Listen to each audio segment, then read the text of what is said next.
Well, good morning and welcome to Frankly Speaking here on WYDC TV Big Fox. I'm your host, Frank Aiken. We are broadcasting live, as always, and proudly from the Hesselson studio here on Marcus Street in Corning. We have a lot to get to this morning. If you are looking for the Met Gala coverage, you have come to the wrong place, and I apologize. Probably won't. Well, we'll talk a little bit about the protests before the Met Gala, but not the fashion statements. A little bit later on in the program, we're going to be talking with Caleb Slater. You may recall we had Caleb on probably about a year ago or so. He's running for New York State Senate in the 48th District. He's got a special event coming up now. 48th District is a little out of our area, but I think you're going to enjoy having him on the program when you find out the event he has coming up right around the corner. So that's a little bit later on in the program during the Steuben Senior Services Fund section of our program. And I am running a little late. There's so much coverage, so I didn't even check. I know we have we have 3 virtual waves already. Sorry for the delay, everybody. Thank you for kicking off your morning with Frankly Speaking, and good morning to everyone that said good morning. First of all, a comment from yesterday that I missed right towards the end of the program. The Trump pick for vice president is kind of feeling like the Kentucky Derby. It's probably going to be a long shot that gets the pick. It could very well be. Now, Liz Peek at Fox News, and yeah, we're not going to jump right into the protests. Liz Peek, just to piggyback off of what that viewer said, put together 5 key criteria the president must consider when he's thinking about his vice presidential pick. Now, the former president gets it. And she admits as much, that it's not an issue. He said a major criteria in choosing a running mate will be that the individual can serve as president. And that's something that has been it's been brought up a lot with Kamala Harris. But the past weekend saw the Republican National Committee convene in Palm Beach. And many of the potential candidates were there. Tim Scott, Marco Rubio, J.D. Vance, Kristi Noem, Doug Burgum, Elise Stefanik, Byron Daniels, Vivek Ramaswamy.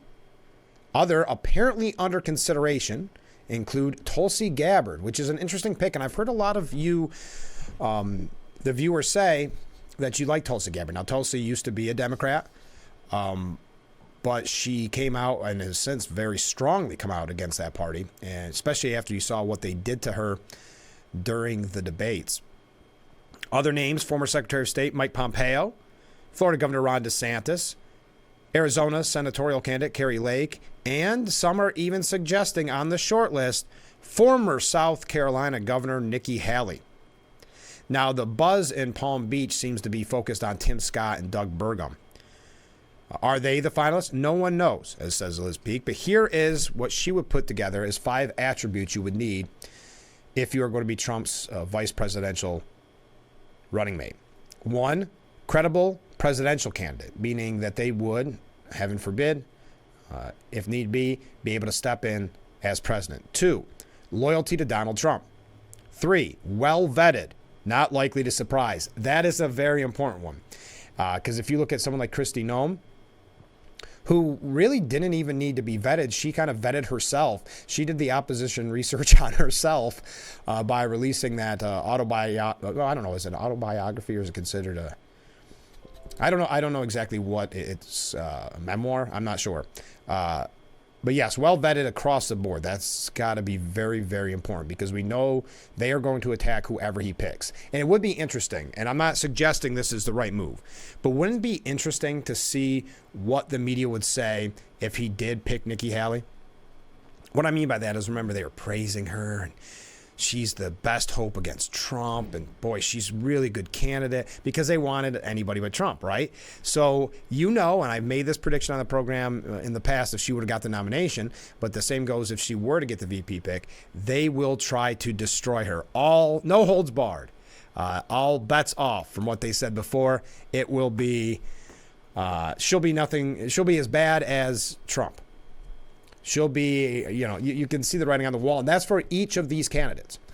So I would say, if you wanted to be in the hunt, if you wanted to be as VP, you've got to consider they are going to not only try to destroy you, they're going to try to destroy your family, unfortunately. And consider the lawfare aspect to it, which we're going to get into a little bit later on. Consider that avenue too, because they found a system they think could work. Continuing. Number 4, helps with an important demographic, state, and or fundraising. And finally, number 5, aligns with Trump on abortion. Now, according to Liz Peek, we can rule out Kristi Noem. She not only shot a 14-month-old puppy, she shot herself in the foot. How the South Dakota governor could not have predicted that is unimaginable. Yeah, I think that does show a problem with her judgment, especially if it's going to be VP or as number one criteria, credible presidential candidate. She had been told in the past, this is not a story that's going to resonate, and yet she felt the need to put it in her autobiography. Now, Liz Peek suggests that Tulsi Gabbard is out. The one-time Democrat who endorsed Bernie Sanders in 2016 and Joe Biden in 2020 is mostly celebrating for having switched sides. That's not compelling enough, according to Liz Peek. Also unlikely is Vivek Ramaswamy. He's too young, unpredictable, and he kind of behaved like an insufferable jerk in the debates. This is Liz Peek's opinion. This is not me saying it. The abortion issue sidelines some otherwise strong candidates like DeSantis. Doug Burgum argues that abortion should be left up to the states, which is Trump's position. Burgum, a wealthy businessman who could help fund the campaign, has little name recognition, but is otherwise a solid choice. Choosing a female running mate could bolster Trump's standing with women, currently his weakest demographic. But many women in the contest are strong anti-abortion campaigners, which will not help win over female voters in swing states. Arizona's Kari Lake, for instance, has complicated her credentials by flip-flopping on abortion.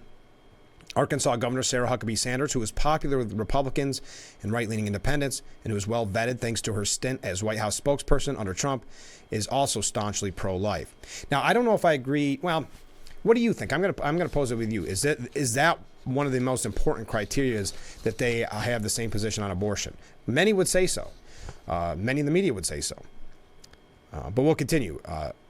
Ditto on Representative Elise Stefanik, the firebrand congresswoman from New York who came to prominence going after university presidents for allowing anti-Semitism. Yeah, she was actually really almost ahead of the curve on that.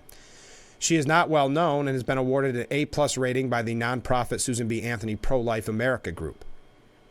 The VP pick could also bolster Trump's standing with minorities. Senator Tim Scott, Marco Rubio could help with black and Hispanic voters, respectively. Both are also relatively well known. Scott, in particular, is popular. But Scott did not gain traction in the GOP primary race. He is viewed as some as having a wonderful life story, but otherwise narrow credentials.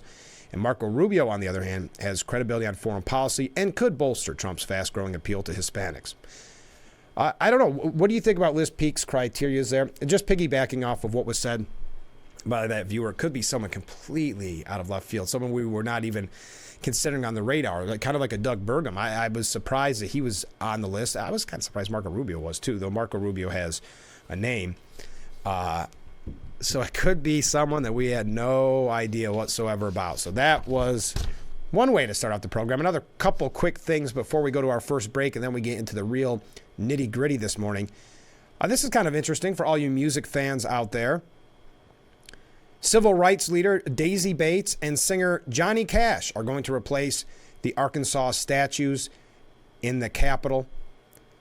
Instead of two little-known figures from the 18th and 19th centuries, the state will soon be represented by the man in black, Johnny Cash, and a woman who was instrumental in the fight over school desegregation. Officials plan to install statues of civil rights leader Daisy Bates this week and musician Johnny Cash later this year. Interesting. Yeah. Just something to pass along. Also, I know this is something you've all been thinking about. And am I going through a lot of issues fast? I sure am. Bernie Sanders. Bernie Sanders has announced his Senate re-election bid at the age of 82 years old. Senator Bernie Sanders, who is 82 years old, the second oldest member of the Senate, announced just yesterday that he will pursue a fourth term in the state of Vermont. Then you got this, quote, "This is the most important national election in our lifetimes." Has there ever been an election where you haven't heard that? Out of curiosity, I can't think of one. So it gets kind of cliche, but anyway, I'll continue. We must fight to make sure that we remain a democracy, not an authoritarian society. The stakes are enormous. This is an election we must not lose. Let me thank the people of Vermont from the bottom of my heart for giving me the opportunity to serve them in the United States Senate. It has been the honor of my life. Today, I'm announcing my intention to seek another term. So that means he's 82, so if he wins, he gets 6 more years in the Senate. 88 years old. The self-described Democrat socialist is rated as the most liberal member of the Senate, according to Government Track. A 2-time presidential candidate, Sanders chairs the Senate Committee on Health, Education, Labor, and Pensions, and has championed lefty wish list items such as free college and a 4-day work week. Remember that one? So there you are. Bernie Sanders announcing his re-election at the age of 82. Re-election campaign. Let's take our first break. We are going to jump into the protest. The whole show is not dedicated to protests this morning, but there are a couple of updates I think we need to look at. Israel going into Rafah, very important as well. And then we also have a few things here about the presidential election and Trump's court cases. Maybe a couple of things about New York. Did you see what Governor Hochul said? She's getting a lot of pushback because she said black kids in the Bronx don't know what the word computer means. We may talk about that as well. So stay with us. We're just getting started, and look how much we've covered already. So don't go anywhere. We'll be right back with Frankly Speaking.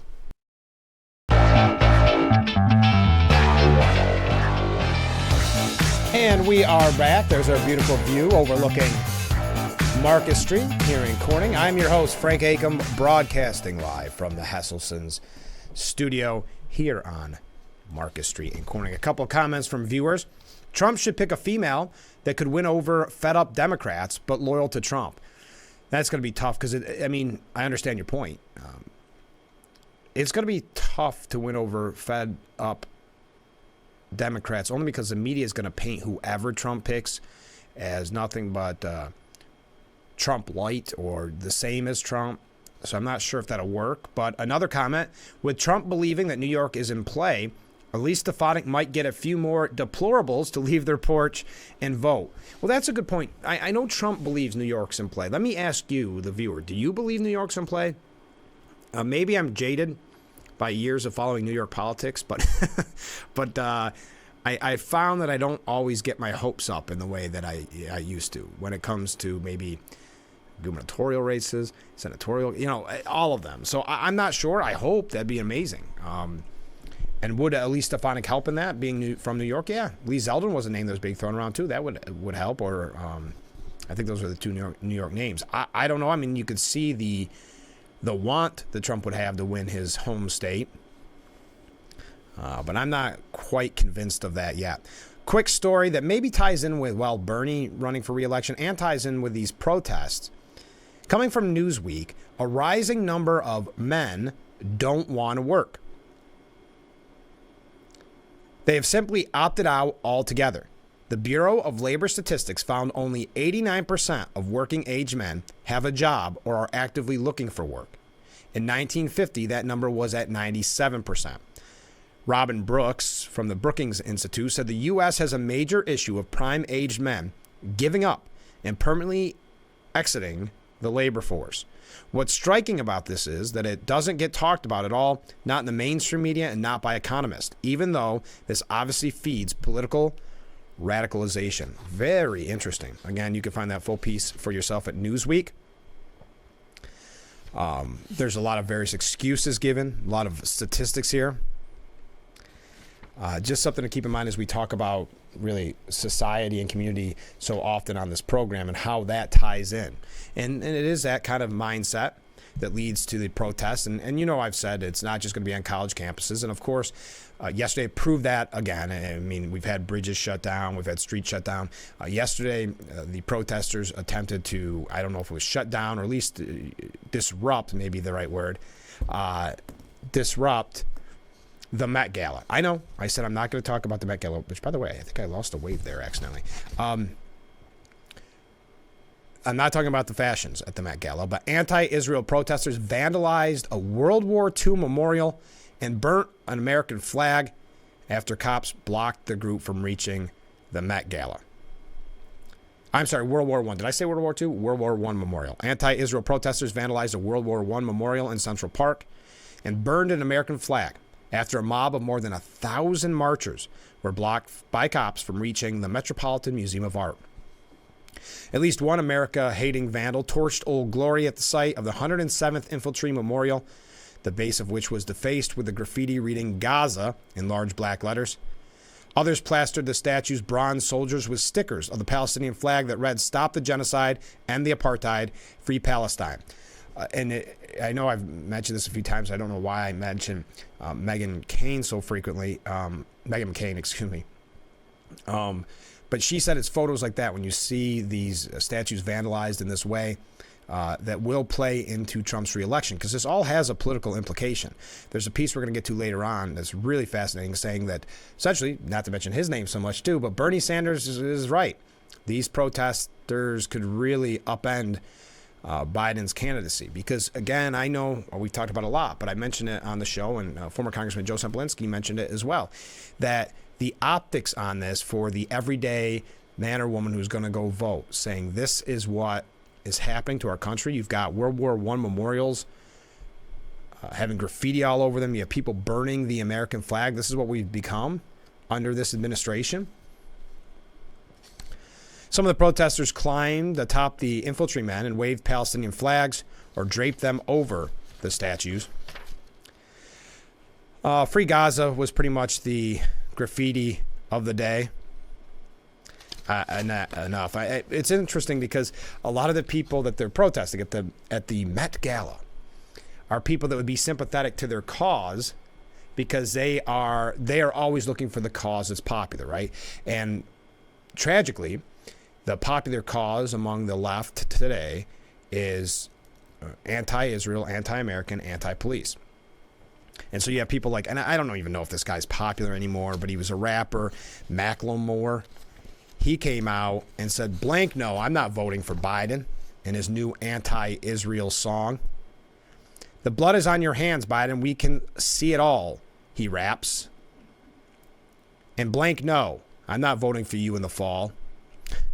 Now, why did he release this song? Is he really that anti-Israel? He could be. But you could also say maybe it's something to do with someone trying to give his career a little boost, picking the cause that seems to be the most popular among young people, which unfortunately is anti-Israel. Green Party presidential candidate Jill Stein wrote, "This is very powerful. Thank you for creating this."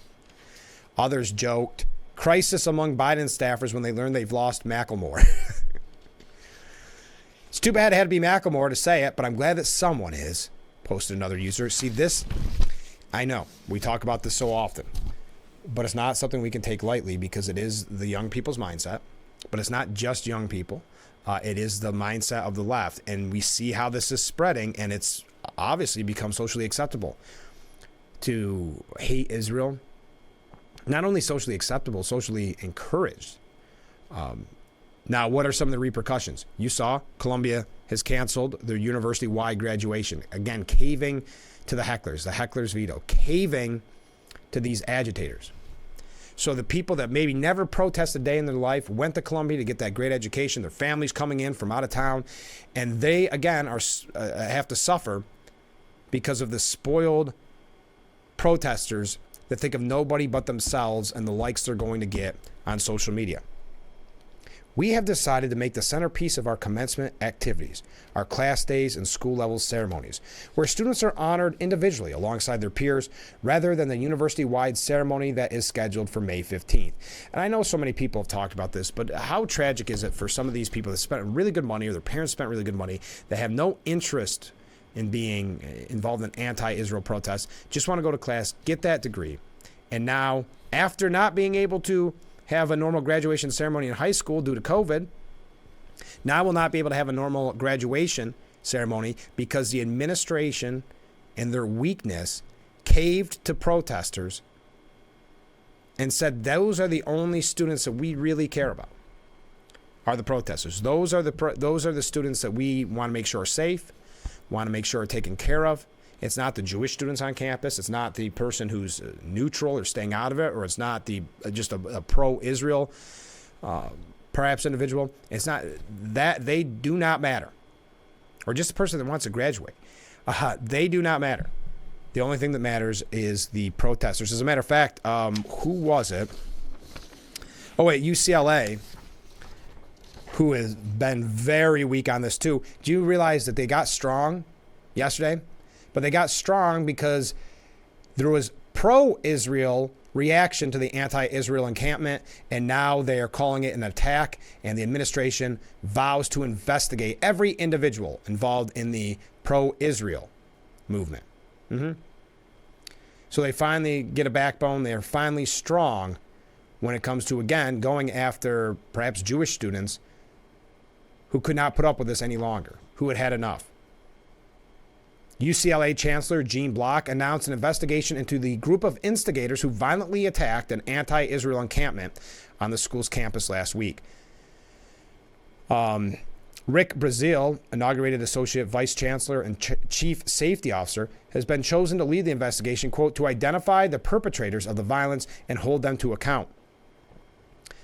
This was a truly despicable act, and in my message to campus the following day, I committed to finding those responsible and bringing them to justice. It would be nice if you found the ones that are destroying, that are saying these anti-Semitic things, that are intimidating Jewish students on campus. Wouldn't it be nice if they had that kind of forceful attitude towards them whatsoever?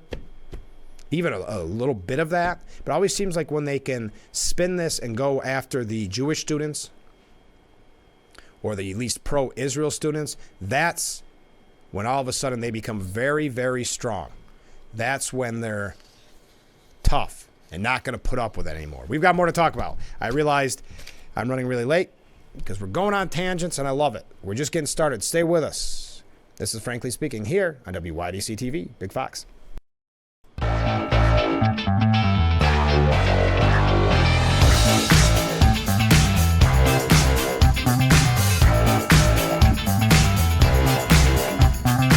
Welcome back to Frankly Speaking here on WYDC TV, Big Fox. I'm your host, Frank Acom.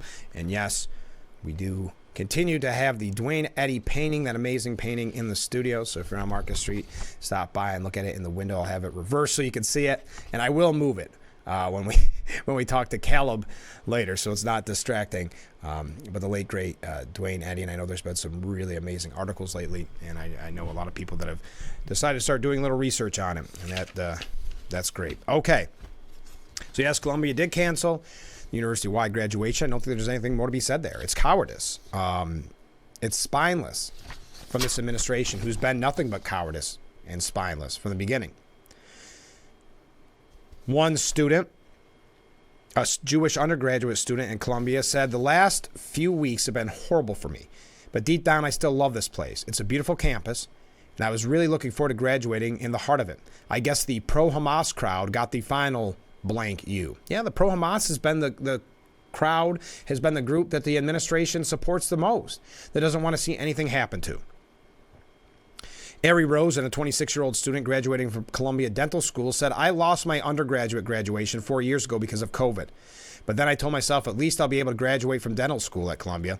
This was always on the back of my mind, and now to wake up to this news is really unexpected. This wasn't just 4 years of hard work. This was 8 years, undergraduate and dental school. I worked really hard for this.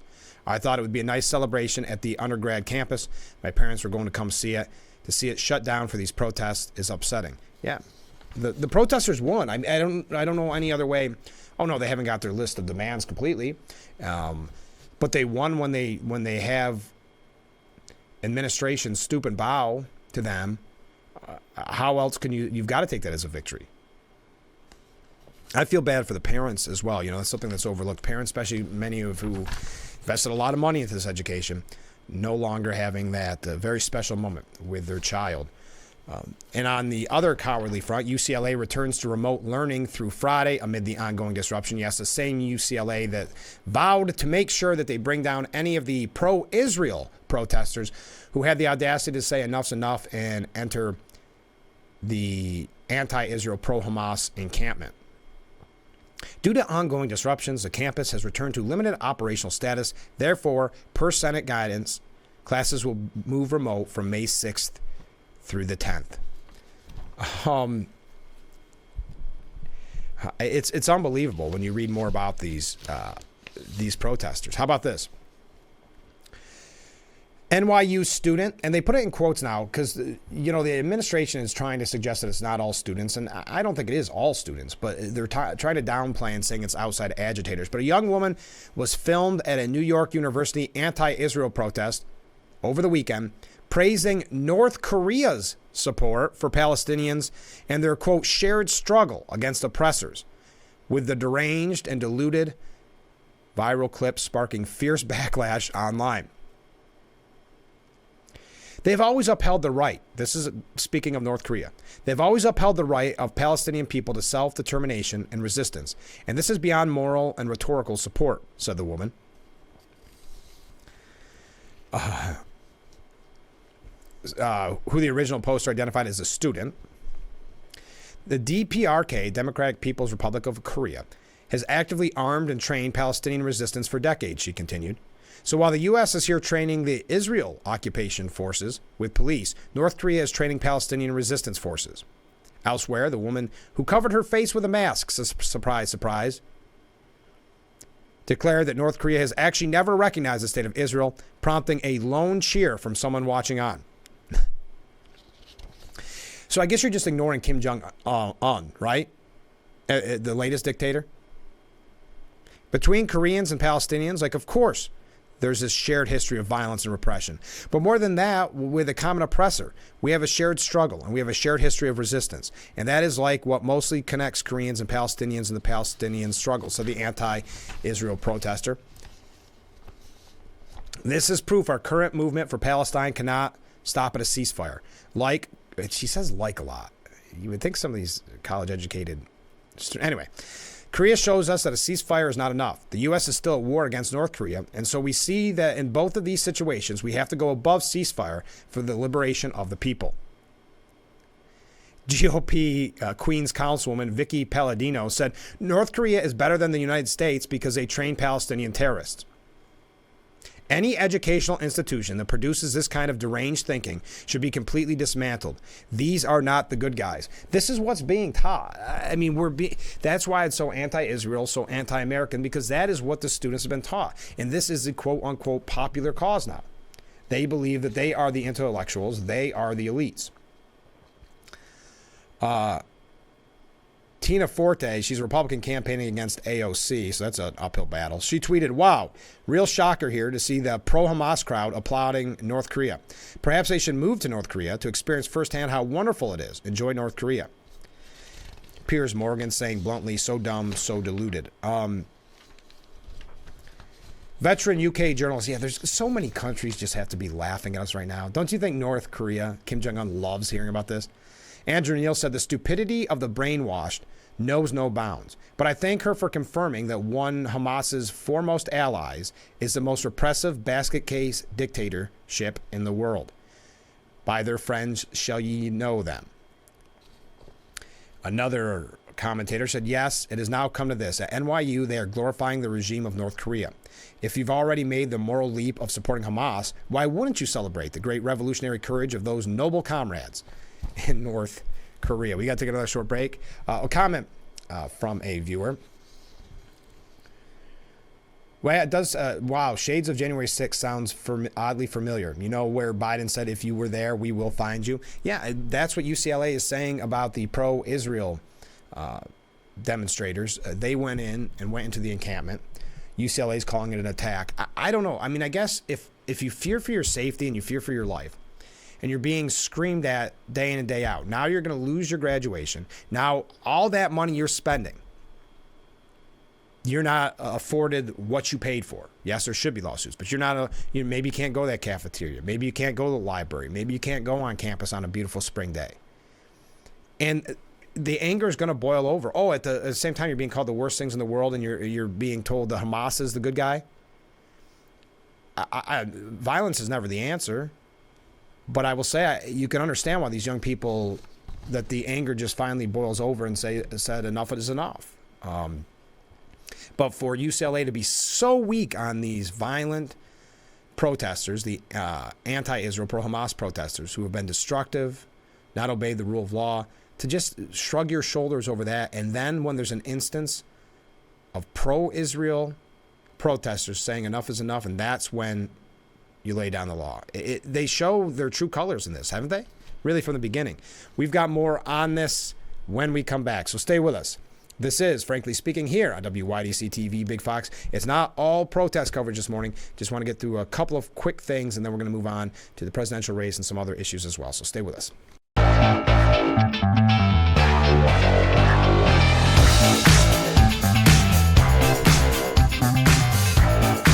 And we are back with Frankly Speaking here on WYDC TV, Big Fox. I am your host, Frank Acom, broadcasting live from the Hesselson studio. Did you see about this was out of Arizona State. A senior at Arizona State was arrested and suspended after trespassing during an anti-Israel protest. That student being interviewed by ABC 15, her name Brianna Brocker, broke down into tears. I'm being restricted from a lot of things right now that I didn't expect to be for standing up for something I believe in. So she felt, and there's no reason to think otherwise, really. She felt that there would be no repercussions, that there should be no punishment for what she was doing. You know, I have family coming in who I have let them know not to come to my graduation ceremony. I'm just disappointed, as she cried. I'm a 2020 high school graduate, so I wasn't able to walk then. So, here it is. I'm not able to walk now. This, again, because she was arrested and suspended for being a part of that anti-Israel protest. Now, for civil disobedience and protests to actually work, there needs to be repercussions. You think during the Civil Rights March, they didn't know there could be punishment? But in this case, these students believe, and really administration has led them to believe no other in most instances, that there will be no repercussions. This is basically a party. This is get together with your friends, get in the tent, scream, vile things, get that out of your system. Brocker said she will get her degree and be able to finish classes, but the circumstances under which she'll graduate are not clear. Despite the tears, Brocker said she would participate in such protests. I was doing what I believed was right, and I still believe it to be right. I would stand up for the cause again, even if it means something negative for me. It's hard to feel sympathy. It really is. It ties in with who was... Oh, here we go. At George Washington University, there's a professor there, Melinda Roth. She talked about the spreading of hate on campus.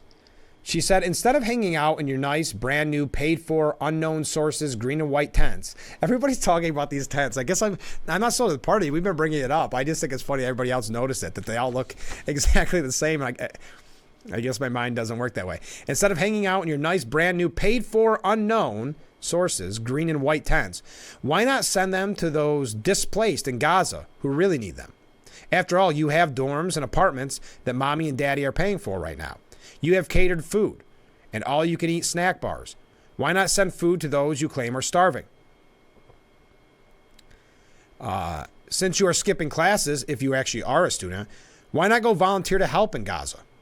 Many American Jews have gone to help in Israel on farms and elsewhere to provide missing labor, as so many Israelis have been called up to military service. If you really want to help, why don't you go where you really could make a difference for the people you profess to be supporting? Yes, it's very easy to have fun with your friends in a tent, but put your money where your mouth is. That's Melinda Roth, professor at George Washington University. Why not go to Gaza and do some good? Now, tying in with the girl that was crying because she's not going to get the perfect graduation she thought because she got arrested, I've got a somewhat of a follow-up. Not with her, but it's not just the repercussions of not getting to walk with your cap and gown and your parents come and take photos. You're missing that. But there's also those who are not participating in these protests who now don't get to go to graduation because they're not the big graduation ceremonies because they're scared of the protesters, or what it means for them in the job search. Because it's not just people like that got arrested. It's not just the anti-Israel protesters that will suffer. And I've been saying this from the beginning. If you work for a big business or corporation and you get a resume that says class of 2024 Columbia, Are you even going to look at that? Because you would have to do the research to make sure you know it's not someone that's going to be spewing hate in your offices. Well, 13 federal judges are going to boycott Columbia graduates over anti-Israel protesters because Columbia has become an incubator of bigotry. 13 federal judges announced Monday that they will no longer hire Columbia University graduates as law clerks because of the virulent spread of anti-Semitism on the troubled Ivy League campus. The jurist fired off a letter to Columbia President Shafiq. Can you believe she's still the president, how weak she's been, how bad she's been at this? But they told her that once the prestigious Manhattan University has now become an incubator of bigotry as anti-Israel protests continue to run rampant there. Freedom of speech protects protest, not trespass, and certainly not acts of threats or violence or terrorism, the judges said. It has become clear that Columbia applies double standards when it comes to free speech and student misconduct. Oh, 100%. I mean, let's face it. A conservative would not have those same free speech rights. If these were pro-life protests, of course, they wouldn't be violent. They wouldn't be those. But let's just switch out. If they were pro-life, do you think the administration would handle it the same way if there's a pro-life encampment? Even though the pro-life encampment would be peaceful? Recent events demonstrate the ideological... this got cut off. It has destroyed Columbia's ability to train future leaders of a pluralistic society and intellectually diverse country. As judges who hire law clerks every year to serve in the federal judiciary, we have lost confidence in Columbia as an institution of higher education. Columbia has instead become an incubator of bigotry. This is going to happen elsewhere as well. And it's, in this case, look, they're saying all Columbia graduates. So even those people that didn't protest, they are suffering yet again because of the spoiled pro-Hamas protesters who, again, from the beginning, it's been about narcissism. It's been me, me, me. Look at me. Put me up on the TV, put me up on social media. Let me show that I am the most anti-Israel. Therefore, I am, for some reason, the most caring. At a time when we got lectured so often about love trumps hate, now apparently hate is the talking points. Hate is the brand of the new left. So now students are suffering, and rightfully so with some of them. You feel bad for the students that went to Columbia and are suffering twofold with graduation, threefold with remote learning and all they're paying for. So 13 federal judges say they're not going to even look at Columbia graduates over Columbia's being an incubator of bigotry. We got to take a short break. Stay with us. We'll be right back with Frankly Speaking here on WYDC TV, Big Fox. And we are back with Frankly Speaking, broadcasting live from the Hesselson studio. The House Education Panel is going to grill Northwestern and Rutgers University at a, at a panel on May 23rd. There it is, May 23rd. Over the last several days, the president of Northwestern and Rutgers have made shocking concessions to the unlawful anti-Semitic encampments on their campuses, said committee chairwoman Virginia Fox.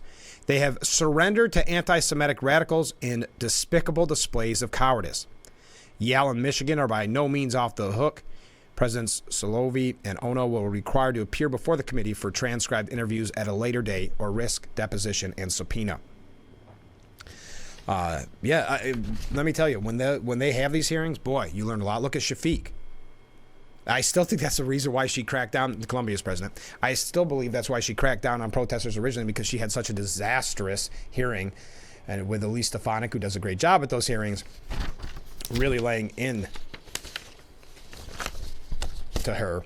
I know Biden's going to call for a fight against anti-Semitism.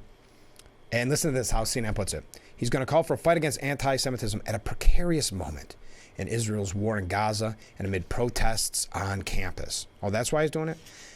Biden is expected to speak to the horrors of October 7th, as well as the subsequent alarming rise in anti-Semitism. Now, when is this coming up? Today, I guess. President Biden on Tuesday aims to issue a clarion call to fight a swiftly rising tide of anti-Semitism amid a precarious moment in Israel's war against Hamas and as protests have swept American college campuses, laying bare Biden's trouble with some young voters. And this boils down to, and we are pretty much wrapping up on this now, but Daniel McCarthy says, Bernie Sanders' warning couldn't be starker. This may be Biden's Vietnam. We're going to tell you a little bit more about what he said because I take a break now so we have a little bit more time to talk before the end of the hour. Just hour number one. We still have a whole nother full hour left together, so please stay with us, and we'll be right back after this short break. And we are back with Frankly Speaking here on WYDC TV. Big Fox. I'm your host, Frank Ake. I'm just looking at this piece. So Daniel McCarthy said, Bernie Sanders' warning couldn't be starker. This may be Biden's Vietnam. The campus protests that have raged for weeks feel like 1968 in miniature. Lyndon Johnson dropped his re-election bid that year when another senator, critical of the incumbent's foreign policy, Vietnam in that case, Israel and Palestine today, proved that a substantial number of Democrats were prepared to abandon the president. Eugene McCarthy played the role of Bernie Sanders back then. McCarthy didn't have a prayer of beating Johnson in the primaries, much as Sanders wasn't up to the task of defeating Biden. But McCarthy, like Sanders, knew how passionate young progressive Democrats are opposed to the president. Biden's coalition is fracturing, and any other option on the ballot threatens to soak up the protest vote, meaning RFK Jr., or in this case, he makes the argument, Cornel West. Democrats have painful memories not only of 1968 when chaos within their party and on the streets and campuses led to Richard Nixon's victory, but also of 2000 when Ralph Nader's presence on the green ticket sapped support for Al Gore in an election that came down to a handful of ballots in Florida. Biden can ill afford any cracks in his coalition. Discontent with Biden over Israel is louder than complaints about Gore in 2000 or Clinton in 2016. Sanders says trouble isn't limited to campuses. This is what he said, and I know I mentioned it yesterday, but I worry very much that President Biden is putting himself in a position where he has alienated not just young people, but a lot of his Democratic base in terms of his views on Israel and the war. And this goes back to what we're talking about with the new left. We're seeing the new left, and they are no different. The Democrat base is no different than what we're seeing on college campuses, is what we're being told. But if today's protests don't match the scale of the Vietnam-era demonstrations, it also is the case that Biden doesn't have the achievements or stature that Johnson had. That's a very good point. But then without going through all the whole history here, the Vietnam era never really ended for the Democrats. The party only has papered over its contradictions ever since 1968. Today's campus protests have ripped off the wrapper, and they're now forcing on Biden a choice he can't or won't make. And that's a point that I've been making on the show, this kind of nostalgia for the 60s protests. And that's why I think the media calls them pro-Palestinian and covers them so frequently. It's why there's almost a reverence put onto them, even though they're spewing hate, anti-Semitism, anti-American values, you can't really say values, anti-American, anti-police. And this all ties in with college campuses in general. There is a really interesting piece, and we're not going to have the time to get to all of this, but the House GOP, according to Miranda Devine, wants answers from the FBI over diversity obsession. We've seen this on college campuses, the DEI. They're wondering why the FBI's got a hyper fixation on hitting DEI targets, which they say is putting American lives and liberty at risk. This is a topic we've talked about before when they always say, well, especially with the kids, wait till they get in the real world. These protesters will never make it in the real world. Unfortunately, the real world has been adapting to them, specifically when it came to government, jobs, and then it, of course, trickled into businesses and corporations with this PC culture. Now, MIT has become the first elite university to ban, for lack of a better term, diversity statements. The decision marks an inflection point in the battle over diversity, equity, and inclusion in higher education.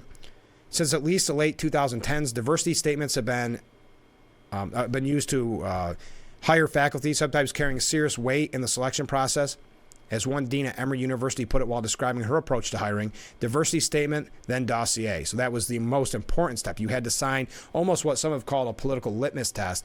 You had to sign, yes, we're all on board with your far left agenda, which is what we're seeing and why we're seeing what we are on college campuses today. So that all ties in.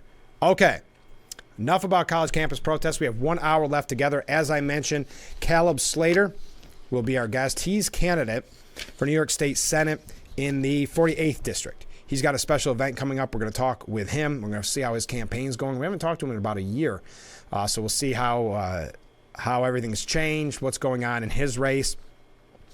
That'll be during the Steuben Senior Services Fund interview in the next hour. We also have quite a few things here about Biden and Trump. We're also probably maybe have an issue here about New York State when we come back. Now, the Hamas changed ceasefire deal. That was weird, right? Oh, yeah, we agreed to the ceasefire deal when they saw that Israel was going to go into Rafah. There was no peace deal. There's no ceasefire deal. It was all a ruse. And the media bought into a hook, line, and sinker, just like the media buys in hook, line, and sinker on the propaganda that Hamas sends about the dead. It is. But anyway, Jonathan Sweet and Mark 2 said, Israel is finally moving to end its war against Hamas by entering Rafah. Count on it to succeed, he says. We may get to that. We're probably going to change up the topic here. But if you'd like to talk about that, that is a big issue, but it is breaking news in a way, so we don't have all of the up-to-date information.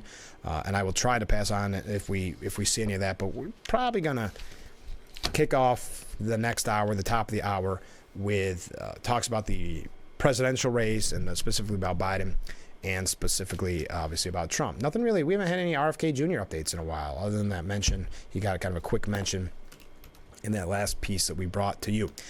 If you have any questions for Mr. Slater, Caleb Slater, please get those last-minute questions in. We've had a lot of great comments back and forth already. Let me know. We are getting away from the college protests. So, we started the program. If you're just joining us, we started the program with talks about the VP. So if you'd like to make a pick, a suggestion of who Trump might finally opt for, you see the number on the bottom of your screen. I'd love to hear from you. We've been having a lot of fun talking about that topic and trying to pick our brains of who it could be. And the theory was this morning from a viewer who sent it in yesterday that it could be very much like the Kentucky Derby. It's someone no one expected, the biggest long shot. And you know what? It could very well be. I don't think any of us would have had Pence on the short list last go around in 2016. So who could it be? I don't know. Time will tell. But we've got to take our break, and then hour number 2 will begin in just mere moments. So thank you again for joining us on this Tuesday morning edition of Frankly Speaking. We have covered a lot already, and I've got to say, we are just getting started. So please stay with us through this short break, and we'll be back with hour number 2 of Frankly Speaking, broadcasting live from the Hesselson studio here on Market Street in Corning. Please stay with us.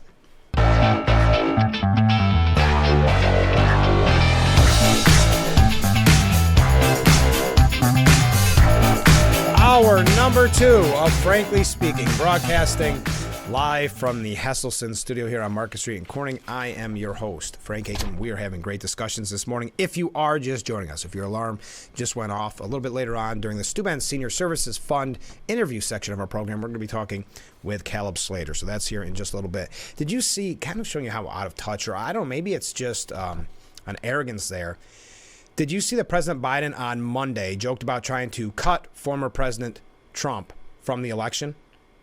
What would make him think that's funny when Trump and so many others have accused him of doing just that through lawfare, through other avenues, such as trying to keep him off the ballot? He says there's a lot we could do in terms of cutting, referring to a recent interview given by Trump. I've got one really serious idea of how to cut. Before adding a candidate. Okay. Biden made the joke even though Trump has been accusing him on a nearly daily basis of orchestrating his 4 pending criminal prosecutions, including his ongoing hush money trial in New York. Quote, this is Democratic Manhattan District Attorney Alvin Bragg doing it for political reasons for Biden. This is a Biden trial. He's a crooked president, said Trump on Monday morning. So I'm not sure the joke was the best way to go about that. Oh, also, I didn't mention this, and I meant to. We started the program off talking about the potential VP pick that Trump could make. And one of the criteria that Liz Peek came up with, she came up with 5 criteria for a potential VP that I don't think she's suggesting Trump has to read it, but this is what she would do. And number 1 was, has to be ready for president. Has to be ready if, heaven forbid, something happens and they can step in as president day whatever. And that's what been one of the major issues with Harris. People don't believe that she'd make a good president. Did you see the awkward reaction when they asked her about Hamas calling for a ceasefire? Now, mind you, they made up this ceasefire, agreeing to some ceasefire that didn't exist, Hamas. Trying to buy time, I guess, to Rafah. I'm not sure. But they asked her a question, and now some would say it's just very awkward. Maybe she didn't get it, but I think it also shows you a little bit more about what you're dealing with the media. And what I mean is, let me give you a step back. They're saying that she ignored the question from reporters on it. I don't think she did. I think she might have misheard. You've got to remember, Harris, Biden, they're used to getting softball questions. That's why you see Biden get so upset when the question is not even a hard question. It's just a fair question. And you see the anger and the how upset he gets and the people around him get. Same with Harris. They're supposed to be softball questions. They're supposed to be, what's your favorite ice cream flavor? And so when she was asked what her reaction to Hamas claiming it had accepted a ceasefire deal with Israel, Harris interrupted by saying, shrimp and grits. So the reporter began, Madam Vice President, Hamas says it's accepted a ceasefire deal. She says, shrimp and grits. Is that what you wanted to know? The reporter once again asked, Hamas says it accepted a ceasefire deal. Your reaction? And she ignored it. Well, again, there was no real ceasefire deal. This was early on. I don't think that's necessarily her trying to avoid the question. I think because she had a takeout container in her hand, or had just got done eating or something like that, I think she generally thought the media, who asks questions like that, said, what was for lunch? What was for dinner? And she said shrimp and grits. Right? I mean, that's the kind of questions they normally get. Luckily, she didn't blurt out her favorite ice cream flavor just out of force of habit. Now, Douglas Schoen says that Biden, do you remember after the State of the Union, the big talk was, Biden, the greatest speech he's ever given, maybe. Now, you remember my kind of hierarchy on how that works if it's a Democrat president. If it's an okay speech, they'll say he gave a great speech. If it's the greatest speech he's ever given, I mean, he probably didn't do that good, but they really need him to be better right now. And so they're just going to try to dupe you and convince you that it was a great speech. And then, of course, if it's the greatest speech a president's ever given, he's really down in the polls. But they kept saying, just great speech. Show that energy, show that Biden we needed. And the poll numbers did go up at first. And everybody's talking about the great comeback. Finally, he's back, folks. Finally. Well, Douglas Schoen makes the argument that Biden's quiet comeback may be over. Now, just 2 months after that State of the Union, it increasingly appears that Biden's quiet comeback is running out of steam. Through mid-April, Biden's surge persisted, creating the illusion that Biden had finally found his stride and would ride the momentum into his election. However, polls released this week paint a bleak picture, and this is the polls that we had mentioned. A new national poll from CNN shows Donald Trump leading President Biden by 6 points in a head-to-head horse race, 49-43. Worse, just one-third of voters approve of Biden's handling of the economy, which is a tried and true metric for how Americans will likely vote. Put another way, if consumer sentiment is any indication of Biden's electoral fate, Democrats have reason to worry. In fact, 65% of registered voters say the economy is extremely important to them, and in analyzing how the group of economic-centric voters plan to cast their ballots, Biden is projected to lose by over 30 points, 62 to 30%. We've talked about the Trump nostalgia factor, too, because you had a time for those 4 years where the economy was booming. You had peace and prosperity throughout the world. In the same vein, state-level polling from Fox News shows Trump is back in the driver's seat with his New York City trial doing little to dent his numbers. If anything, some would argue that they may be helping. Moreover, while pluralities of voters in each state agree that Trump's hush money trial is appropriate or fair, most voters, especially Republicans, say a guilty verdict would have no impact on their willingness to vote for Trump.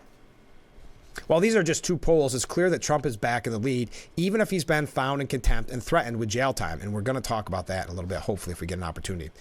In truth, these polls reveal a trend that should alarm the Biden campaign, which surely has felt the momentum turning in their favor after the State of the Union. And I'm not going to read all the wonky numbers, but I think when you look at Trump stuck in court, and then he goes visits the funeral of that slain police officer. And at the same time, you have the President of the United States doing a $25 million fundraiser, star-studded fundraiser with musicians and Obama and Clinton. People that are worried about the economy look at that and go, wait a minute. Or worried about the way our nation's headed, look at that and go, wait 1 second. But for Biden is racking up a series of wins, including improving economic sentiment. Okay, really. For the GOP, Republican infighting was and still is on full display, and they go through that. Yet, despite all this momentum, Biden's surge appears to have stalled. Biden's biggest obstacle to re-election is the overall perception that he is bad for the economy and people's personal financial situation. So keep that in mind. According to David Schoen, it's just a perception. Never mind what happens when you go to the grocery store. Never mind that you're maybe, especially as we're coming up on summer, struggling to take your family on any sort of vacation. Never mind any of that. It's all a perception, folks. Never mind what you're experiencing. And as inflation proves stubborn, wars in Europe and Middle East show no signs of slowing down. American college campuses are swarmed with protests against Israel, and the southern border remains open. Biden has done little to change people's perceptions. Okay, so you're using perceptions twice in one paragraph. I see. Okay. There's not a little bit of bias hidden in there. I do think the optics on the protests are going to hurt him. I think the fact that some people, maybe more middle-of-the-road Democrats, are seeing the radicalization of the Democrat Party with these protests, the anti-Semitism that has reared its ugly head in the Democrat Party, and I think that could hurt him as well, but I'll continue. Biden's marks on all three issues, the economy, foreign policy, and immigration, are markedly down since entering office. Today, Biden's approval ratings across all three metrics is underwater. I'm not going to read all the numbers. I know that gets a little bit boring, a little bit wonky. Whether due to inflation driving economic pessimism, the still porous southern border keeping immigration at the top of voters' minds, or the growing chaos on college campuses, Biden appears to be leaping from one crisis to the next, seemingly unable to effectively manage or lead the country. Yes, not seemingly. I would ask, if this type of thing was going on during a Trump administration, meaning the economy was doing poor, you had chaos, to use their term, in the Middle East, if you had what's happening on college campuses, don't you think the coverage would be a lot different? Because if you notice, they're not saying, oh, chaos around the world, oh, Biden's White House is falling apart, the walls are closing in. None of that. They used to say that about the most minute little issues during the Trump administration. It was actually kind of fascinating. But that was an important line. I mean, he is unable to effectively manage or lead the country with these major issues. And, you know, when you talk about what's happening in Israel, happening in Gaza, happening throughout the world, not to mention the real threat of China, Iran, Russia. But to be clear, David Schoen says, this is not to make it seem like the election is in the bag for Trump. The former president faces a mountain of legal problems, and the GOP primary results show that Nikki Haley is still attracting double-digit support despite dropping out of the race. Similar, there are legitimate questions of whether progressives, whose anger at Biden over his support for Israel has boiled over and threatens to cause mayhem at the Democratic National Convention this summer, actually withhold their votes when faced with a Trump presidency. Well, you can see him go for a Cornel West or a RFK, but anyway. That being said, after a brief period where it looked like Biden had finally found his groove, did it ever feel like that to you, out of curiosity? It didn't to me. I mean, I know the poll numbers are a little bit better, but I never thought like, wow, this is looking bad. His numbers are once again dropping while Trump's are on the rise, and that is surely a worrying sign for Democrats as November rapidly approaches. So there you go. Taking a quick look at that. We've got a couple other things about Biden. We'll look at some of your comments, so stay with us. This is Frankly Speaking here on WYDC TV. Big Fox will be right back.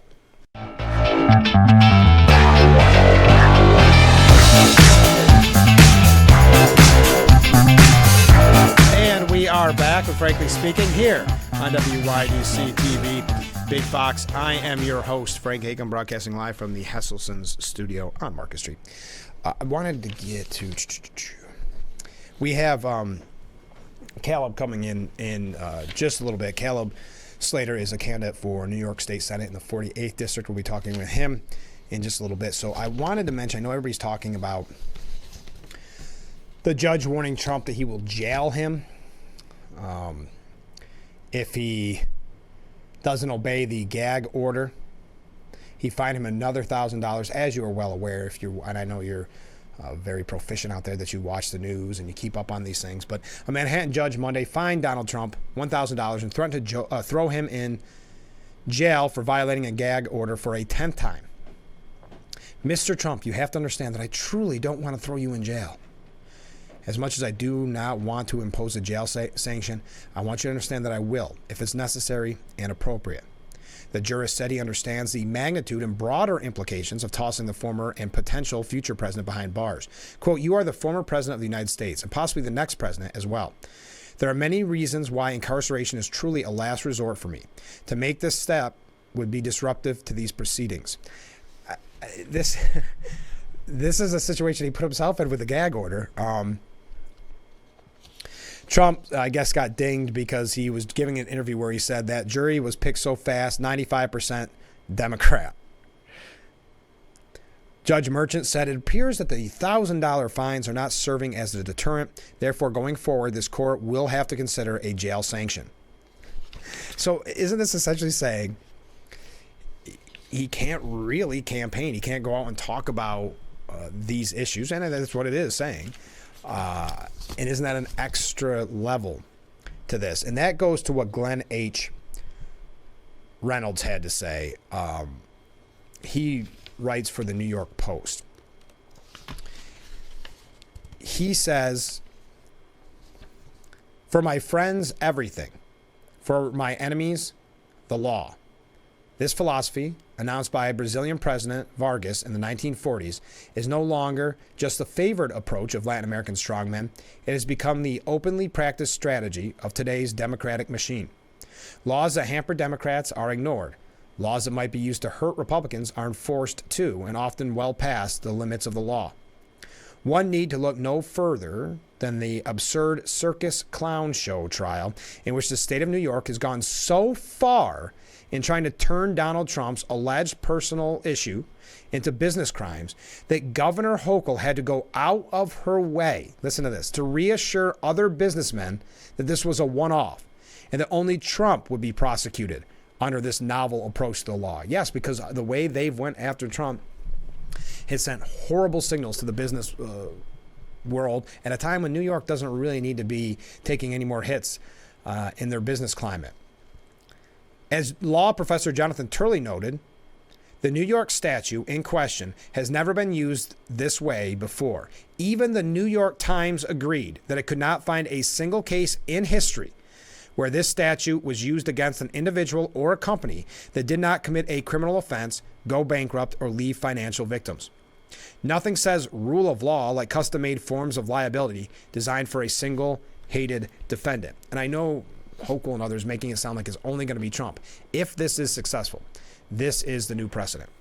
I know that's terrifying. I know that's troubling for the future of our country and the real, if you want to use their phrase, but to be real, the real future of democracy, to protect our democracy. Because remember, this is the same group that is saying that Trump's going after democracy as they use lawfare, try to keep him off the ballots, etc. And while prosecutor Alvin Bragg leaves no stone unthrown in his assault on Trump's creatively designed crimes, he's letting thieves, murderers, and illegal immigrants who assault cops run free. He's not policing the streets, he's policing threats to democratic power.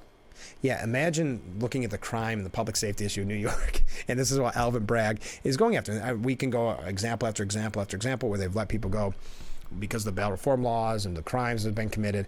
But meanwhile, we add on top of this Jack Smith, prosecutor Jack Smith, who's after Trump for allegedly mishandling classified documents, had to admit to the court this week that his office had mishandled those same classified documents, mixing them up in ways that disadvantaged Trump's defense lawyers, and then falsely representing to the court that the documents were exactly as they had been received. So this is what we're dealing with. This is how, I guess for lack of a better word, pathetic it has become in their hatred of Trump and trying to bring down Trump. And I think, as the former Congressman Joe Sempolinski has said so often on this program, I think it goes to where there might be people that don't like Trump, but at the end of the day say, I really don't like Jack Smith or Alvin Bragg or whoever tell me who I can and cannot vote for, and having this lawfare used against a candidate like some other not an American value in that. Of course, it's not just Trump. Former Trump White House official Peter Navarro is doing time for contempt of Congress after being prosecuted by the Biden administration. Obama's Attorney General and self-described wingman Eric Holder was also charged with contempt by Congress, but the Obama Justice Department, headed by one Eric Holder, gave him a pass.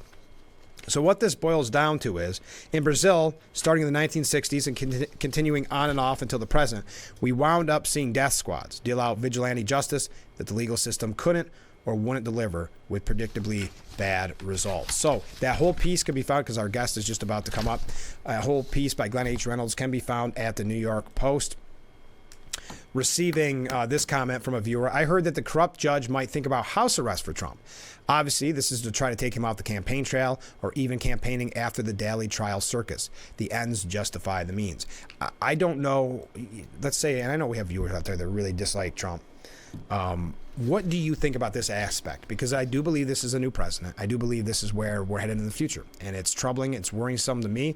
I would love to know what you think about the future if this is the new president. So stay with us. We got to take a short break. Our guest will be with us in just a second. This is Frankly Speaking here on WYDC TV, Big Fox.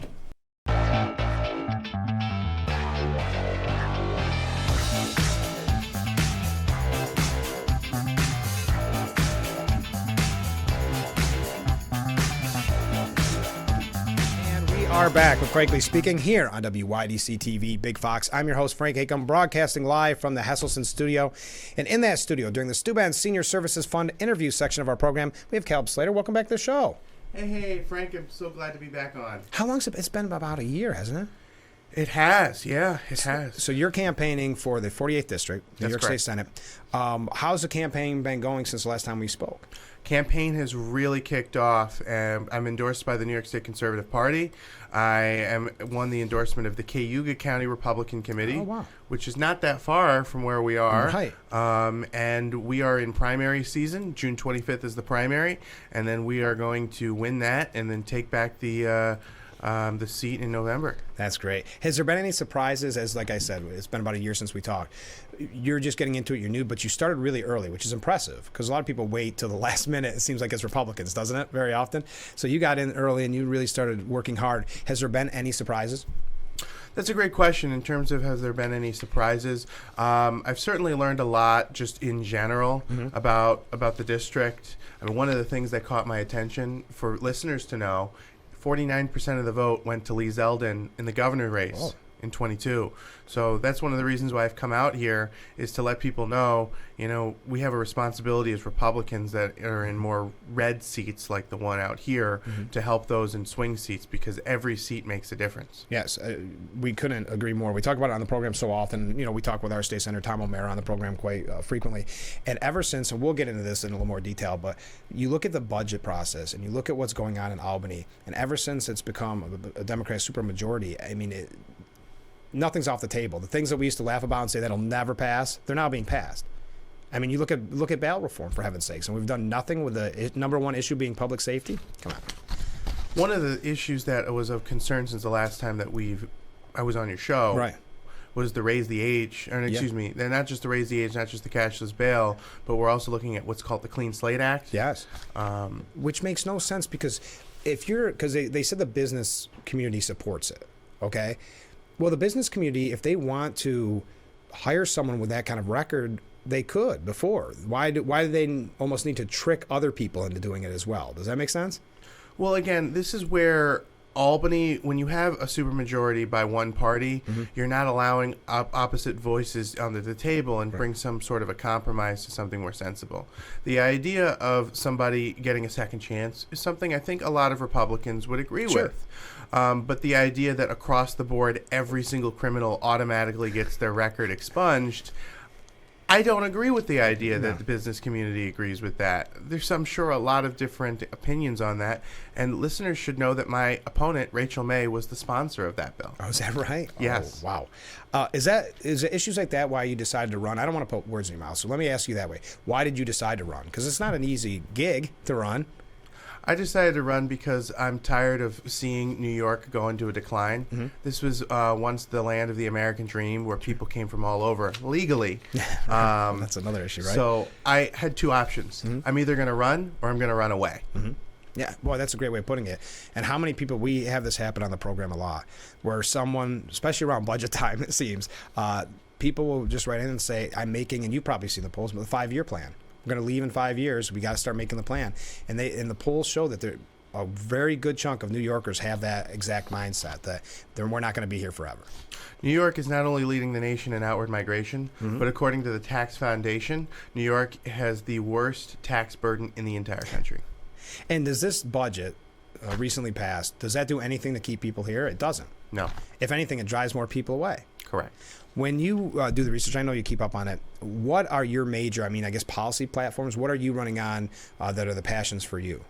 Yeah, I actually have a bunch of those outlined here. So when I look at what's going on in the country and in our state, Of course. one of the top ones is putting New Yorkers first. Mm-hmm. We've got illegal aliens being given credit cards. Mm-hmm. We've got them being housed in our hotels. Mm-hmm. And while I have sympathy for people that are suffering, I also know that 10% of our homeless in this state are veterans. Mm-hmm. That's a great point. Have you been getting a lot, because I know you've been talking to a lot of people on the campaign trail. Has that been a major issue when we talk about the homelessness problem?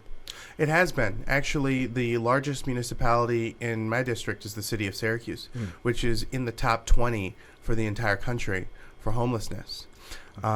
One of the things that has made me different as a Republican is not only have I been going to our typical areas, you know, the gun clubs, the pro-lifers, Sure. the evangelicals, but I've also been going into the South Side, the inner city. Oh, wow. And when I talk to black voters who historically vote Democrat, they'll tell you, this doesn't feel like a sanctuary to me. What's the reception been like? And I think that's important for Republicans to do, and we don't always do it, but to go to places that aren't necessarily friendly to us, quote unquote. What's the reception been like for you? The reception has been like, for me, mixed bag. Sure. You know, there are people that said, wow, you're the first Republican that's actually come out here. Which is sad. You know, the saying in the black community is Democrats only see us once every other year when they pander, and then we never see them again. At least Republicans are honest about where they stand because they don't show up at all. The second thing that I've gotten were people that were shocked. And they're like, why are you, you're down here. You agree with me on this, this, and this. Why are you a Republican? And the way that I've been able to message it is I said, I want to reform our party from the inside. You know, we should be coming down here. We should be offering solutions for this community. We should be not allowing the crime to continue to, honestly, let's use the word, terrorize the neighborhood. Right. And when people hear that, they say, I never thought of it like that. You're the first Republican I've ever considered voting for. Isn't that interesting? Now, I received a comment from a viewer. I don't remember if last time we did this, but I think this is interesting. As a result of the wild Democrat decisions here, meaning in Albany, this could be the last best time in New York State history to change it to blue to red. You think right now is our chance? I think we have a really good chance. If you look at the 2022 election and the difference between that and 2018 for governor, we saw a plus 19 Democrat governor race go to a plus 4. You look at the fact that it was New York State that won Republicans the House of the Representatives, and that's including the fact that all the Republicans have moved to Florida. Right. It's the independents and the moderate Democrats. I will tell you this. I have met a lot of Democrats in more rural towns and even in the cities who say they don't align with the AOCs, the Ilhan Omars, the Kathy Hochul's. They're a Kennedy-style Democrat. Sure. They align more with you and I and its audience than they do with the modern left. And don't you think that could be, this is more at the national level, but when you see this chaos on college campuses and, you have Democrats like you're talking about that maybe we're a Kennedy Democrat that don't align with what's being done there, doesn't that maybe shift and maybe open some eyes for these Democrats to say, let's give the Republican a chance? I was just at Syracuse University the other day and I saw the 50 tents, and the first question that I had is, who's paying for them? I know. And everybody says in the same tense. Everybody's so good at pinpointing that. But yeah, who is paying for it? And they're a lot of times being torn down and then right back up. I don't know about you, but when I went to college, I didn't have a tent in my dorm room to just go out camping in the afternoon. A lot of the people there also, we have facts to prove, are not college students. Right. They're agent provocateurs. They're professional activists. And the ones who are college students, I saw a video that went viral on Twitter of someone at Columbia. Yeah. They were asked, what exactly are you trying to do to stop Columbia University? And the student said, why are we here? Yeah, isn't that pathetic? And I guess I should be better educated on this, they said. Well, think about that future. I don't want to get on this because I talk about it all the time, but think about that future when you go and hand your resume to a job that you want, and they see Columbia class of 2024, and you were on the side of the anti-Semitic protests.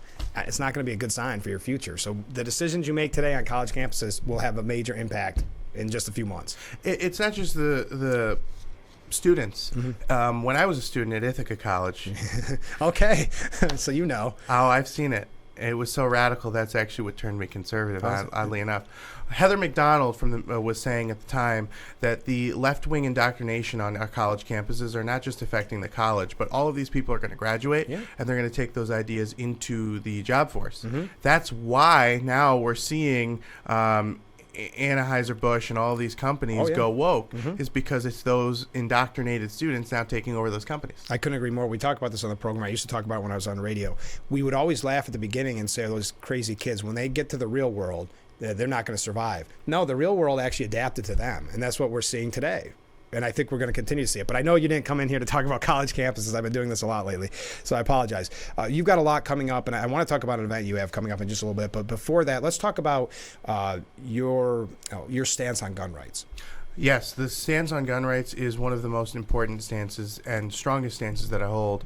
I have an A rating from Gun Owners of America. Good for you. I'm a member of pretty much every Second Amendment organization you can name.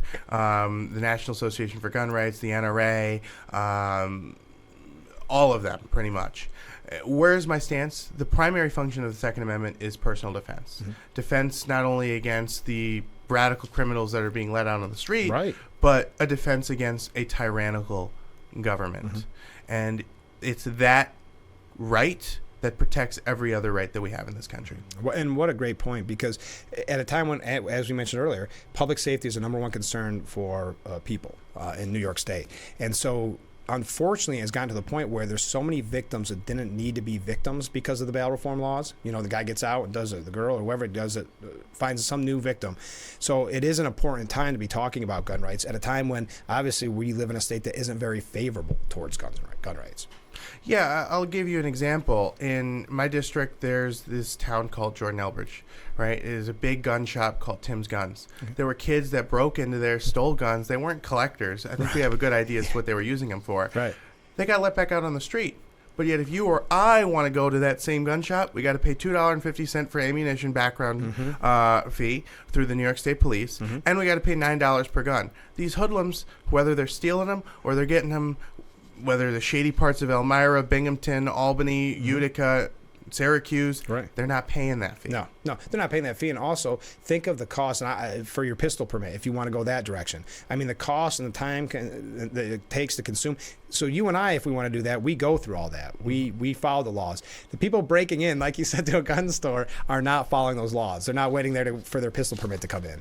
Correct. We got to take a short break. Can you stay with us? Sure. All right. We'll be right back with Frankly Speaking here on WYDC TV, Big Fox.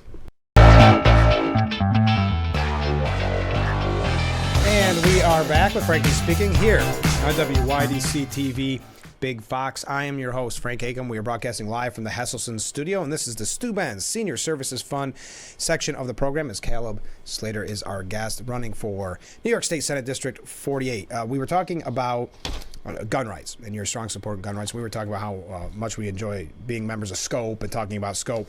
But you have something really interesting coming up on May 16th. Could you tell us about this? Yes, I'm proud to share with your listeners that Dick Heller, who was the plaintiff in the landmark Supreme Court case, D.C. versus Heller, is actually coming to upstate New York.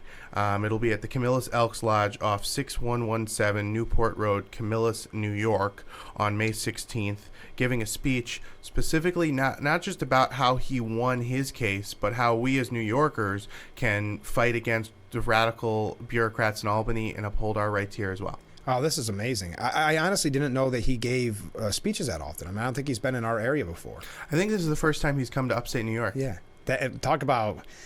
He knows the hurdles we have to get over, right? So this is a perfect perfect opportunity. Where can people find out more? I know it's coming up on May 16th.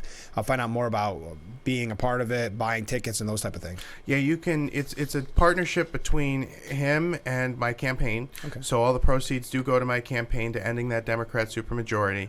VoteCalebSlater.com/events. That's VoteCalebSlater.com/events. We've got people from all over the state coming to this, from Rochester, Penn Yan, sure. Utica, and you're not going to want to miss this because you can take the information that he's going to share back to your area and start the fight to uphold our rights. I know we have a lot of people that watch this program that are a member of SCOPE or are involved in gun rights. So what a great opportunity, a fun event in general, just to hear him speak and get to, I assume, meet him and get to hear more from you. You'll be giving a speech, I would hope, right? Absolutely. Oh, good. So we're talking about your race. How has things changed? I know we talked about some of the surprises you've had, but when we first met together about a year ago, have you found that things have changed for you? Has it been kind of the projection that you wanted it to be at this point? Is it good, bad? Where are you at? There's a lot of party insiders on both sides of the aisle who a year ago thought the incumbent was going to win easily, just because Democrats hold an enrollment advantage. But there's a lot of changes that have made it so the Democrats are now scared. Oh, interesting. For starters, this is a district that Lee Zeldin got 49% of the vote in, and that's without him doing the groundwork here. A lot of his groundwork was in New York City, and he overperformed there, so that was worth it. The other thing is I've got a lot of momentum behind me. I've been working very hard on the ground, and people are seeing that there's a real chance of winning this. So why should someone from this side of the state care if I'm not in your district? Right. My answer to that is, how many times have bureaucrats in New York City who don't represent you taken away your rights? Right. It's time for us to get somebody in there in a seat that we can win, that can fight for our rights. And this is the most viable seat in all of New York for us as Republicans to win. To switch it over to red. That's interesting.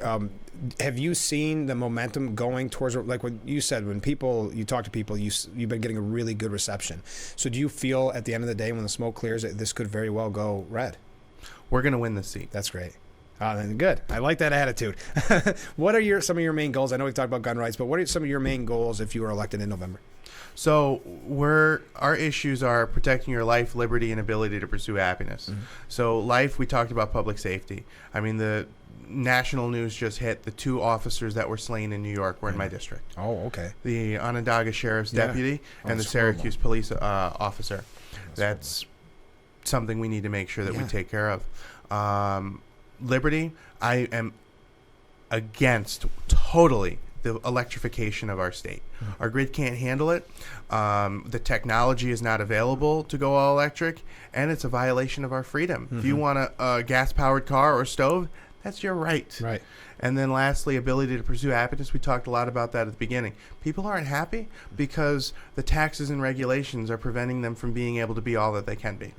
I mean, you think about now, it's tax season. It's a little over tax season. Look at how much we're paying the state, and then you get a $237 billion budget. And they just act, our Assemblyman Phil Palmisano says it all the time. It's as if they forget that they're spending taxpayers' dollars. It's not their dollars. It gets very frustrating. And that's why we had another viewer when we were in break said, if we could get this changed in New York and we could go red, they'd think about moving back, because that's how often people are moving out of this area. I get comments. It's not just, it's anecdotal, but it's not just in the news articles where it says mass exodus. You know it on an individual level. I'm sure you've had family, friends that have had to finally leave the state. Well, that's one of the reasons why I said at the beginning, I'm either going to run or I'm going to run away. Right. One half of my family came here legally from the Dominican Republic, July 4th, 1970. Most of them are now Florida residents. Is that right? So there you go. When you talk to the people on the ground, what have you heard is their biggest issues? Well, when it comes to independents or Democrats, what they're saying is that they're just sick of the division. They want people to stop being children and actually get stuff done. Yeah. When it comes to Republicans, it's the border. And a lot of people will say, well, you're running for a state office. What can you really do about that? There's a lot you could do about that. The Democrats want to talk about electric buses. The only buses I want to talk about are sending the illegals back to where they came from. Right. That's a good point. The second thing is we got to talk about the northern border. People forget that we're a bordering state. Yeah. So what's changed since the last time that I've talked to you? I've talked to Border Patrol agents at what's called the Swanton sector of the northern border that covers New York, Vermont, and there's another state in there. They've seen over a 200% increase in border crossings. Wow. I'll share you one anecdotal story. Somebody crossed in Clinton County, a Venezuelan. Don't know how he got up to Canada, but he did. And he was arrested last December in Utica, New York for child pornography. Unbelievable. It's unbelievable. And like you said, it has been something that's been seriously overlooked. I will say our Congressman Nick Langworthy has been doing a very good job because he's up from that general area doing a great job of speaking out about the troubles at the northern border. It's very easy, like you said, to focus on the southern, but we can't take for granted that there's real major issues coming in from the north as well. But we got to take another short break. Stay with us. This is Frankly Speaking here on WYDC TV, Big Fox.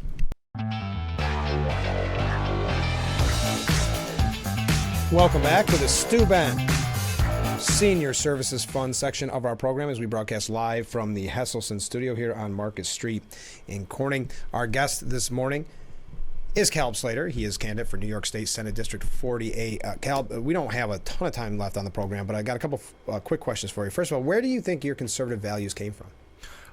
My conservative values came from the fact that I grew up in the Southern Tier. Yeah. This is just a strong conservative. It's a conservative stronghold. And growing up in the small town of Dundee, New York, yeah, of course, people want to be left alone from the government and left to their own devices.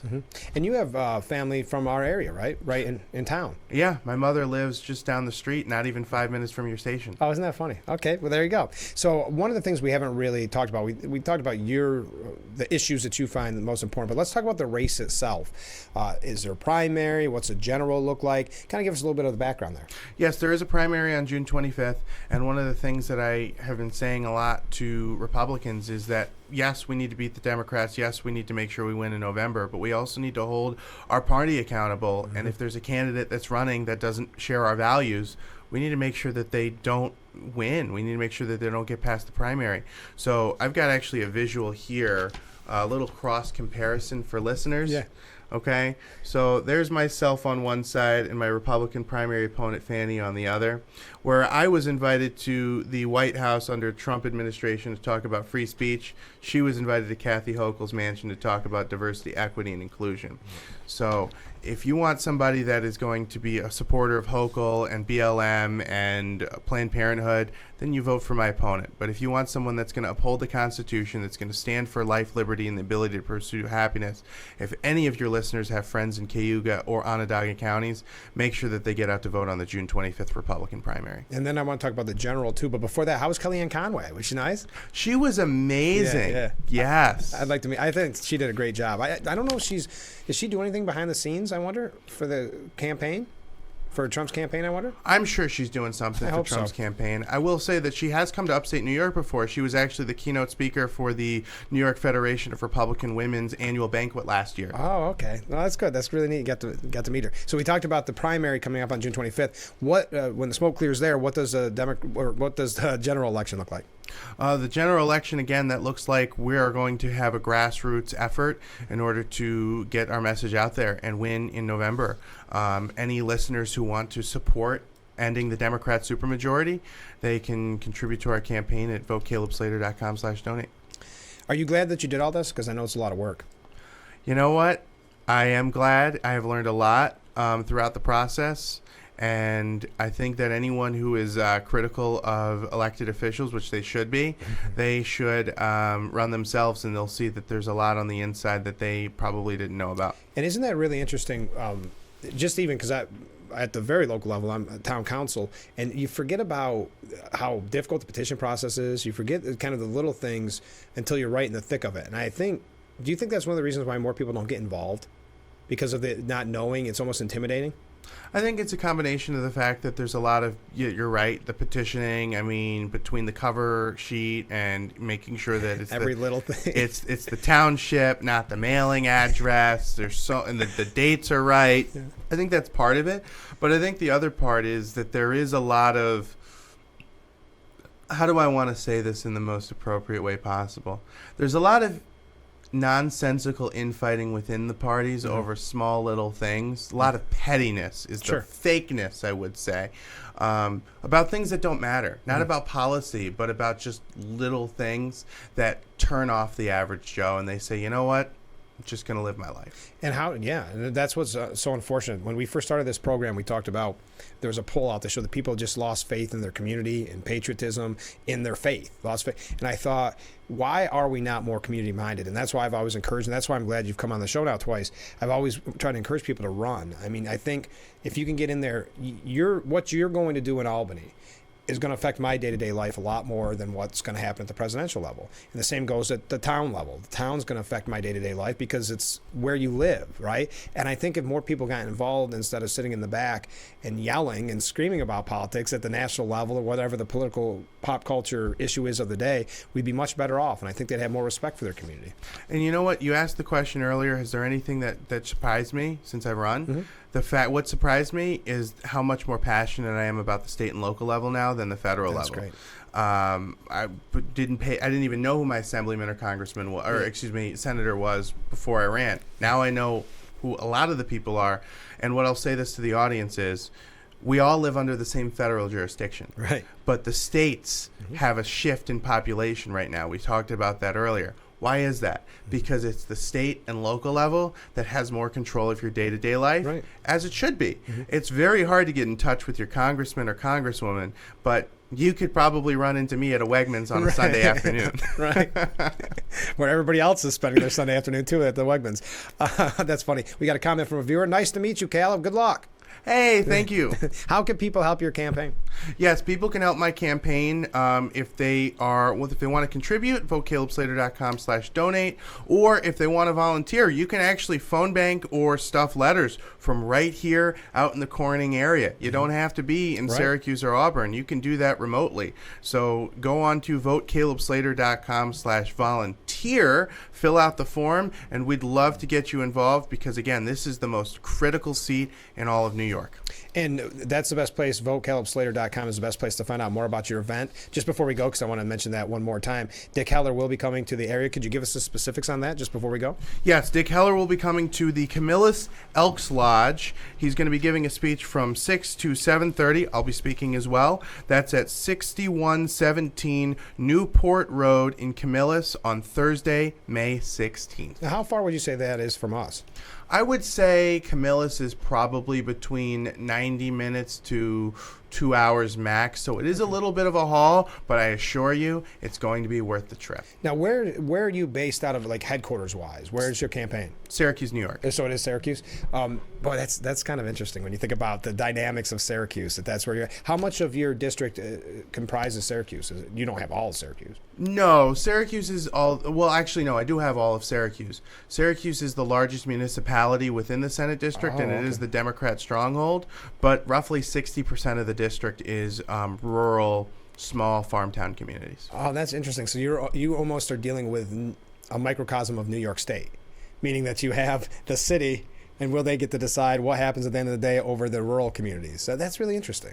Yeah, it does make it a unique district, whereas many are either very urban or very rural. This one is a combination of the two.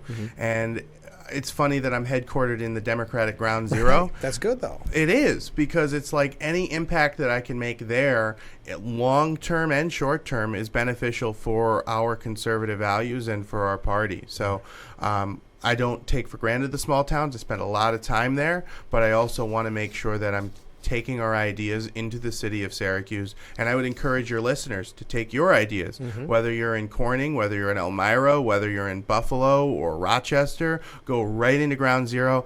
Every mind that you change is someone that wasn't changed before. Yeah, and you don't know where they're going to go next. You know, that's what's so exciting when you see someone that's younger get involved and get excited about participating. Maybe it's not themselves running. Maybe it is helping get a petition signed or making those phone calls, whatever, because there is so much going on behind the scenes that if someone helps and volunteers for your campaign, and I think I can speak for you on this, they become your best friend, a volunteer, because it's so helpful to have that support when you need to do so much, especially in a major market like that. Absolutely. I mean, the amount of bonding that exists with volunteers is something that I can't even describe. I mean, the people that I've worked with in previous campaigns have really become some of my closest friends at this point.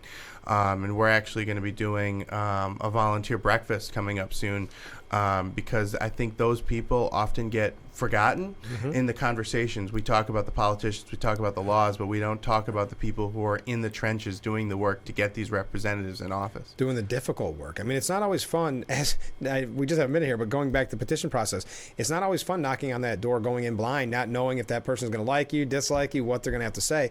But boy, talk about an important part of the campaign, because how much did you learn from talking to what would be your constituents on their front porch? That's when you get the best conversations. That's how I determine my platform. Yeah. Because people have such interesting, and it could be something you may not even have been aware of being a major issue.